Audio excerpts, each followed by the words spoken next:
Det, der er vigtigt for mig i mit lederskab af Datacon, det er, at vi overholder vores forpligtelser over for vores kunder.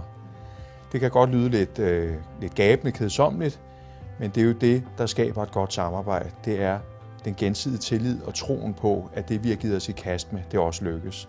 At Datacon har den faglighed, som kunderne efterspørger, og har den ekspertise, der gør, at vi altid lykkes med vores projekter.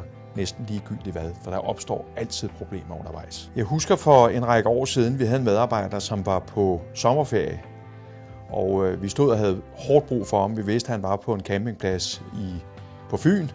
Og vi fik den lokale lejerfar, som det hedder, til at sætte, ligesom man ser i amerikanske film, sadler op på alle lygtepæler, hvor der stod, at hvis nogen ser Lars Knudsen, så skal han omgående bedes om at kontakte kontoret. Det lykkedes rent faktisk. Vi fik fat i vores medarbejdere, og han fik hjulpet vores kunde. Vi er her for at løse vores kunders problemer, og når vi går herfra om aftenen, så har vi altid gjort rent bord.